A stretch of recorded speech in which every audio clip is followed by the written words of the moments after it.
Good morning. All right, today we are going to read Snow White and the Seven Dwarfs. 1, 2, 3, 4, 5, 6, 7.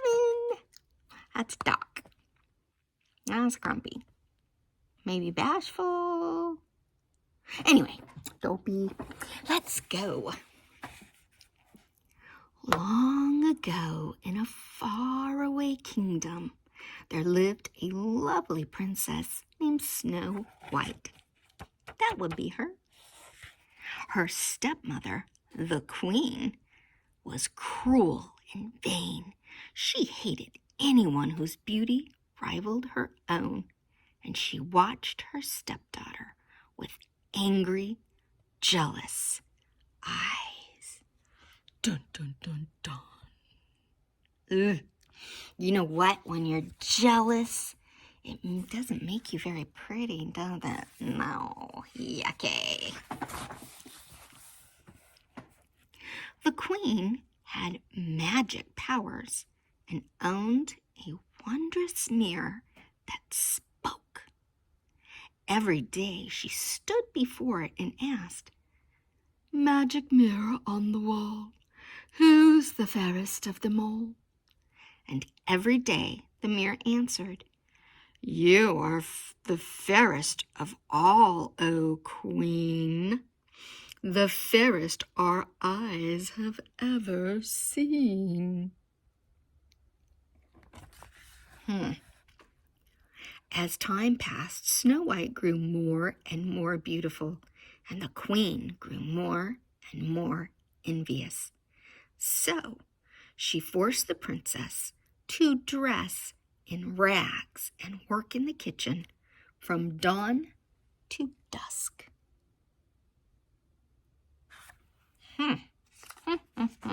That's not very nice, is it? Say, meanie queenie. Despite all the hard work, Snow White stayed sweet, gentle, and cheerful, as we should. Day after day she washed and swept and scrubbed, and day after day she dreamed of a handsome prince who would come and carry her off to his castle. Scrubbing, scrubbing, scrubbing. Dreaming, dreaming, dreaming. Yeah, there's Mommy, dearest. One day, when the queen spoke to the mirror, it replied with the words she had been dreading. "Fair is thy beauty, Majesty, but hold, a lovely maid I see, one who is more fair than thee, lips red as a rose, hair black as ebony, skin white as snow." "Snow White!" shrieked the angry queen. "She must be destroyed." It's not good to be jealous.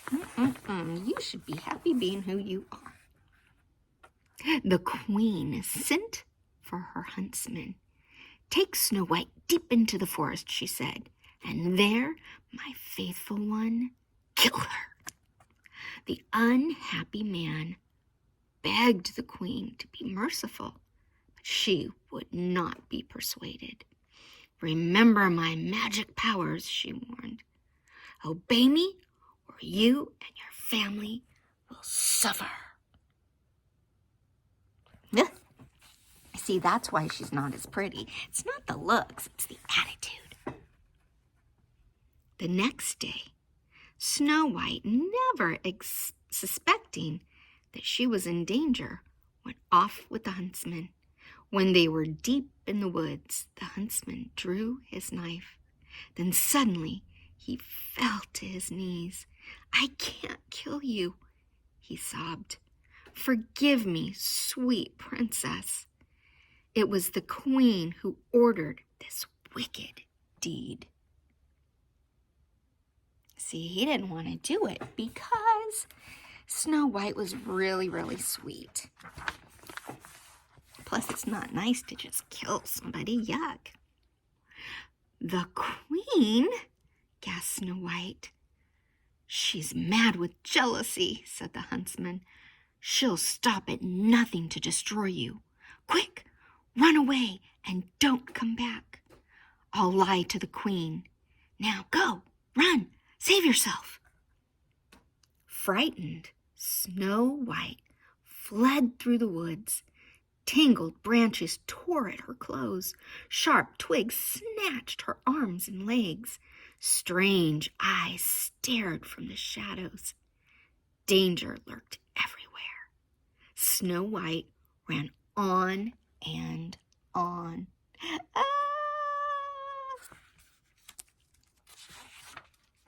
Say, "Run, Snow White, run!" At last, Snow White fell wearily to the ground and began to weep. The gentle animals of the forest gathered around and tried to comfort her. Chirping and chattering, they led her to a tiny cottage. "Oh," said Snow White, "how sweet! It's just like a dollhouse." See? But inside, the little tables and chairs were covered with dust, and the sink was filled with dirty dishes. "My," said Snow White, "perhaps the children who live here are orphans and need someone to take care of them. Let's tidy everything up. Maybe they'll let me stay and keep house for them." The animals all helped, and soon the place was spick and span. Look at that. That's a great attitude, right? When you go somewhere, you always leave it in better condition than you found it. Meanwhile, the 7 dwarfs who lived in the cottage were starting home from the mine where they worked. On their way, they sang, "Hi-ho, hi-ho, it's home from work we go. Do-do-do-do-do-do-do-do, hi-ho, hi-ho, hi-ho, hi-ho." The dwarfs were amazed to find their house so neat and clean. They were even more amazed when they tiptoed upstairs and saw Snow White, a sleeping girl. A gleeping swirl. A sleeping girl, said the dwarf called Doc. "She is purty," said the one named Sneezy. "Beautiful," sighed Bashful. "Bah," said Grumpy. "She's gonna be trouble. Mark my words." That's Grumpy, all right, huh?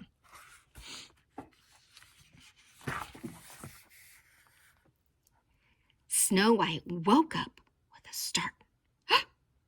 "Why, you're not children," she said when she saw the dwarfs. "You're little men." The dwarfs gathered around her. "I read your names on your bed," said Snow White. "Let me guess who you are. You must be Doc, and you must be Bashful. Then there's Sneezy and Sleepy and Happy and Dopey, and you must be Grumpy." When Snow White told the dwarfs of the queen's plan to kill her, they decided that she should stay with them. "We're asking for trouble," huffed Grumpy. "But we can't let her get caught by the wicked queen,"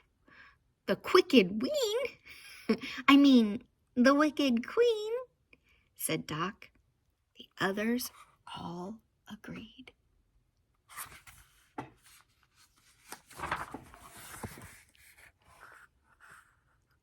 That night, after supper, they all sang and danced and made merry music. Bashful played the concertina. Happy tapped the drums. Sleepy tooted the horn. Grumpy played the organ. Dopey didn't know how to sing or play a tune, but he was very good at wiggling his ears. Snow White loved her new friends, and she felt safe at last. But the queen had learned from her mirror that Snow White was still alive. "This time," she hissed, "I'll finish her." With a magic spell, she turned herself into an old peddler woman. She filled a basket with apples, putting a poisoned apple on top. "One bite," she cackled, "and Snow White will sleep forever. Then I will be the fairest in the land." Ugh. No matter what she does, she won't be the fairest, huh? Say, ew, yuck. Next morning, before they left for the mine, the dwarfs warned Snow White to be on her guard. "Beware of strangers," said Doc. "Right," said Grumpy. "Don't let nobody or nothing in the house." "Oh, Grumpy," said Snow White, "you do care. I'll be careful, I promise." She kissed him and the others goodbye, and the dwarfs went cheerfully to work. A few minutes later, the queen came to the kitchen window. "Baking pies, dearie?" she asked. "It's apple pies for the men, love." "Here, taste one of these." She held the poisoned apple out to Snow White. Snow White remembered the dwarf's warning. But what harm could a poor old woman do, she thought. And at that apple does look delicious. She bit the poisoned apple. Then, with a sigh, she fell on the floor. Oh no, she should have listened to the dwarfs, huh? Told by the birds and the animals that something was wrong, the dwarfs raced back to the cottage. They saw the queen sneaking off, and they ran after her. As storm clouds gathered and the rain began to fall, the dwarfs chased the queen up a high, rocky mountain. Up, up they went to the very top. Crack!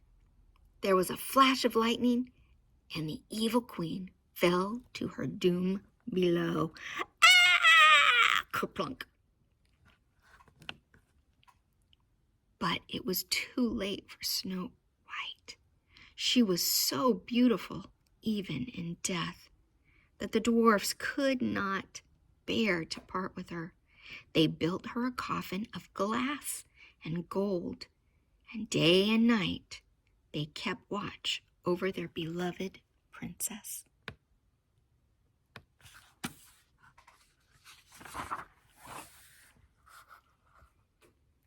One day, a handsome prince came riding through the forest.